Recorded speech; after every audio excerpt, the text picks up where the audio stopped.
welcome to Weekend Breakfast. I'm Kirsten Aiken. And I'm Oscar Sabakti. Making news this morning. Tokyo seeks to verify a video that claims one of two Japanese hostages held by Islamic State militants has been killed.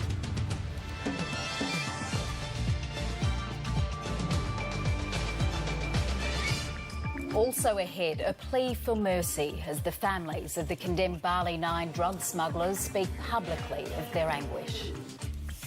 At least 15 people killed and dozens wounded by rocket attacks on the city of Mariupol in eastern Ukraine as fighting there escalates.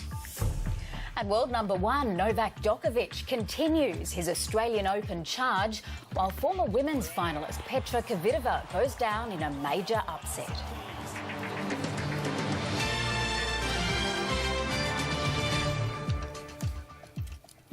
Hello, thanks for joining us. It's Saturday, the 25th of January. Also coming up on Weekend Breakfast, Aussie, Aussie, Aussie. Yep, that's right. Starting tonight, Australians will begin marking our National Day.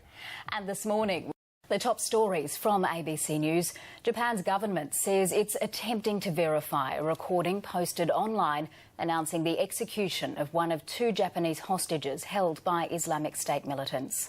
The video purports to show hostage Kenji Goto holding a picture of what appears to be the body of his countryman Haruna Ikawa and issuing a new demand in return for his own release.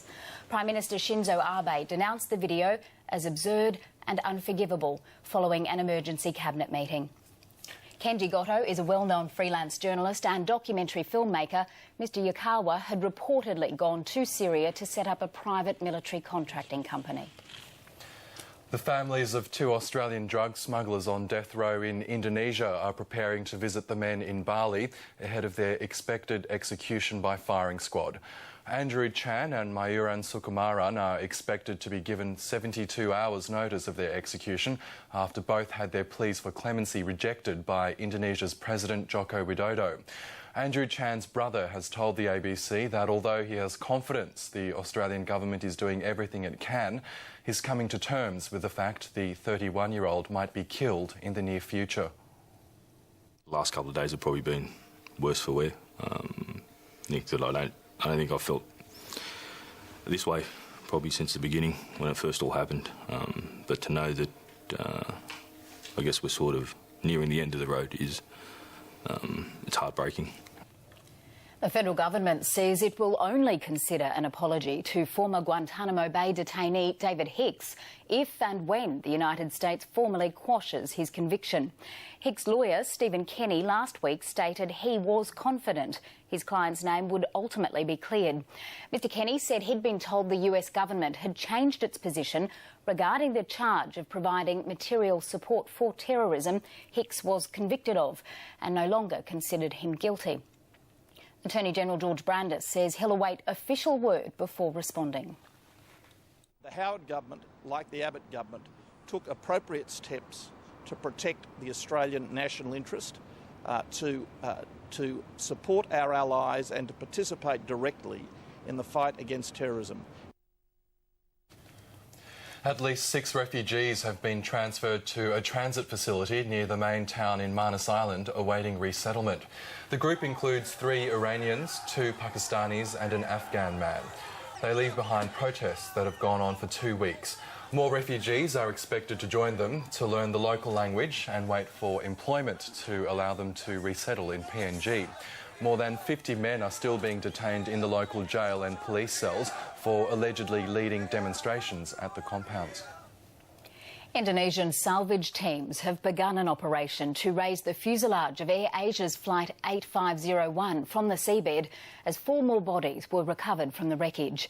The bid comes a day after divers were able to enter the main section of the jet for the first time. Difficult weather conditions had prevented rescuers reaching the main part of the aircraft since it was spotted on the seabed by a military vessel. 4 more bodies were flown to the Indonesian city of Surabaya on Saturday for identification. So far, 69 bodies have been recovered from the plane, which plunged into the Java Sea en route to Singapore late last month.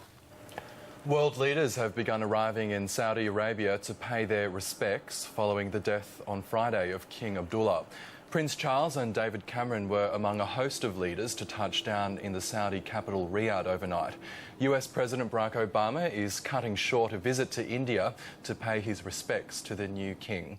Of global concern is the oil price, half what it was 6 months ago, largely as a result of continued high Saudi output.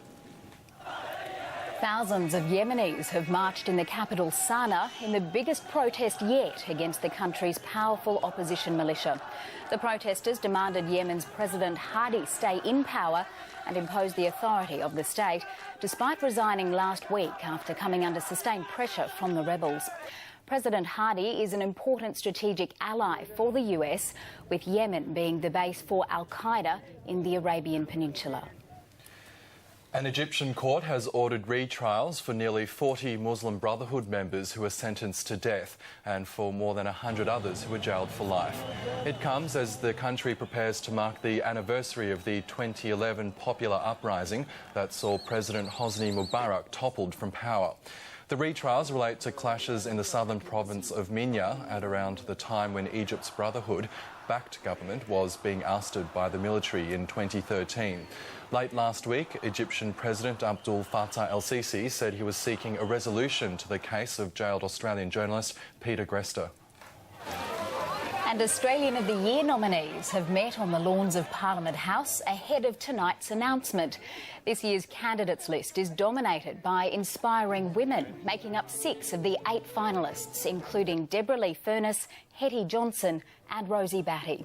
Meanwhile, preparations to mark Australia Day have started in the United States, where New York's iconic Empire State Building will be lit in green and gold. Hugh Jackman and Julie Bishop have taken part in a flicking of the switch ceremony to practice for the real thing on Monday. Shock and outrage over a video which appears to show the body of one of 2 Japanese hostages being held by Islamic State militants.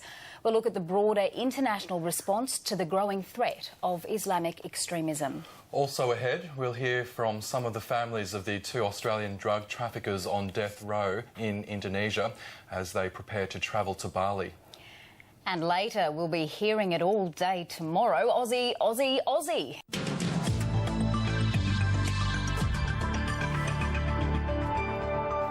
Looking around the country, in Queensland, scattered showers in the east, hot and dry in the west and thundery rain in the tropics. Showers across the New South Wales east coast, sunny and hot in the west and a late cool change for the southeast. In Victoria, a cool southwest change crossing central and east Victoria with some patchy showers in the south. Cloudy with rain moving through from the west of Tasmania, with rain heaviest in the west. In South Australia, cloudy with patchy rains in the southeast and cool throughout most of the state. In Western Australia, cooler southeast winds for the south, hot in the west, showers and storms in the north. In the Northern Territory, showers and storms easing in the north, isolated storms in the southwest, sunny and hot elsewhere. Looking ahead to tomorrow's Australia Day forecast for the capital cities, cloudy with a chance of showers in Brisbane, Sydney, Melbourne and Hobart, partly cloudy with some light winds in Adelaide and Canberra, hot and sunny in Perth and cloudy with a chance of rain and thunderstorms in Darwin. It's time now to take a look at the front pages of today's major newspapers. Shark Blitz. The Sun Herald reports New South Wales Premier Mike Baird plans to boost public protection against sharks with a trial of sonar detecting technology. Victoria's Sunday Age reports that Australian internet firms are wiping some customers' metadata within days, causing problems for law enforcement.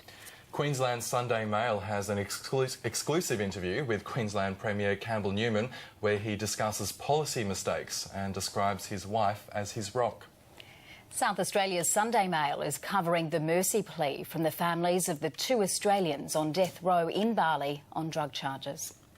Art Attack. The Sunday Tasmanian has an exclusive story on a teenager who badly damaged a colonial-era sofa at the Tasmanian Museum and Gallery, worth more than $300,000. Still in New South Wales, the Sunday Telegraph is reporting that families will have to pay an extra $700 a year to run their air conditioning, with energy companies considering peak charges to curb high demand in the afternoon. The paper also has a picture of new mum Sonia Kruger. Victoria's Herald Sun on Sunday also leads with that story. 49-year-old Kruger has delivered a healthy 3.8 kilo baby girl, who she's named Maggie.